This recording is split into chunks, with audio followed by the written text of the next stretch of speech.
مشیر اطلاعات بیرسټر محمد علي صاحب ویلي دي چې د سینټ لپاره د پی ټی آی د امیدوارانو کاغذات نامزدګي مسترد کول افسوسناک عمل دی. بل د دې مطلب دا هم دی چې په عام انتخاباتو کې د پی ټی آی د منډیټ د نه تسلیم کولو سلسله تر اوسه پورې جاری ده.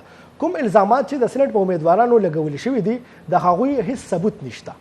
पाकिस्तान के अवाम को उनके हक़ नुमाइंदगी से महरूम करने का सिलसिला अभी तक जारी है।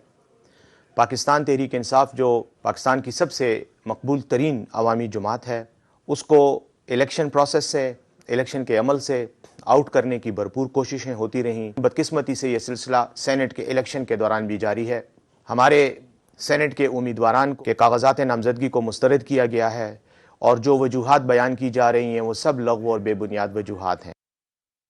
د خیبر پختونخوا گورنر حاجي غلام علي د صوبایي اسمبلی اجلاس په 22 مارچ د جمعې په ورځ ماسپښین 3 بجې راغوښتی دی. په اجلاس کې به په مخصوص نشستونو کامیاب شوي د صوبایي اسمبلی ممبران چې پکې زنانه اقلیتي برادرۍ ممبران شامل دي د هغوی نه خلف اخیستل کیږي. بلخوا بیرسټر محمد علي صاحب د اجلاس رابللو مخالفت کړی دی او ویلي دي چې د گورنر له طرفه اجلاس رابلل غیر اخلاقی او غیر عیني دي.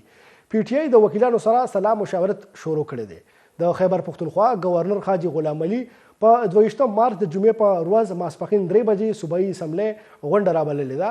غونډه کې به په مخصوص نشستونو د هغه ممبرانو نه خلف اخیستل کیږي د چا د کامیابۍ اعلامیه چې الیکشن کمیشن جاری کړې ده.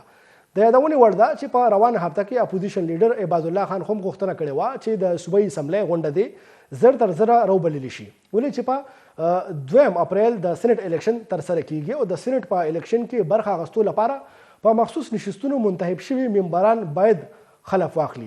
ګنې دوی به په سینټ په الیکشن کې د ووټ اچولو نه محرومه پاتې شي. دا وجه ده چې صوبایي حکومت د صوبایي اسمبلی غونډه راوبلله. بلخوا د خیبر پختونخوا مشیر اطلاعات بیرسټر محمد علي صاحب ویلي دي چې د گورنر له طرفه د صوبایي اسمبلی اجلاس رابلل په آئیني او اخلاقي توګه غلط دي او د قواعد او ضوابط خلاف ورزي ده. اجلاس راغوښتل د سپیکر ثوابدید اختیار دی.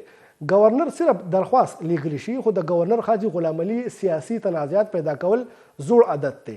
دوی ویلي دي چې گورنر ته پکار ده چې باعزته طریقې سره خپله استعفا ورکړي، ولې چې د خیبر پختونخوا ولس د دوی پارټۍ په عام انتخاباتو کې مسترد کړې ده. بیرسټر محمد علي صاحب وایي چې صوبایي حکومت د اسمبلی غونډه رابللو باندې د خپلو وکلاو سره سلا مشاورت شروع کړي دي.